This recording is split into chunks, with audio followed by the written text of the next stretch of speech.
Welcome. In the next few minutes you will learn how to fix the Windows 10 update KB50525 if it's not installing on your PC. First, we'll try resetting the Windows Update components. Open the Start menu and search for Command Prompt.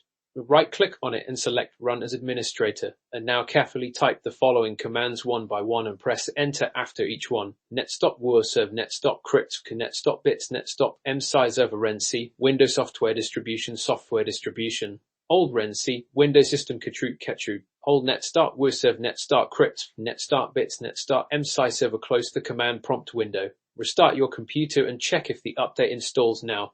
If not, don't worry, we have more methods to try. Let's run the Windows Update Troubleshooter.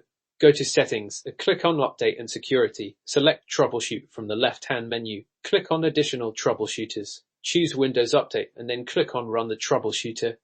Follow the on-screen instructions. Once done, try installing the update again. If it still fails, we can manually download and install the update. Open your web browser and go to the Microsoft Update Catalog website. Microsoft.com/home. Aspects it in the search bar. Type and hit enter. Find the update that matches your system architecture, whether it's EC or ECX. Download the update file. Once downloaded, double-click on the file and follow the on-screen prompts to install it. If you're still facing issues, let's check for any pending updates that might be causing conflicts. Open Command Prompt as Administrator again.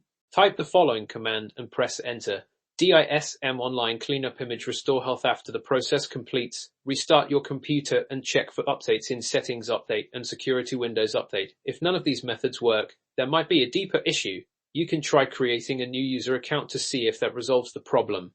Go to Settings, Accounts, Family, and Other Users. Click on Add Someone Else to this PC, choose I don't have this person's sign-in information, and then select to add a user without a Microsoft account. Enter a username and password for the new account and make sure to give it administrator privileges. Log into the new account and try installing the update. If you are still unable to install the update, you may need to contact Microsoft support for further assistance. Thank you for watching. Subscribe for more such tutorials.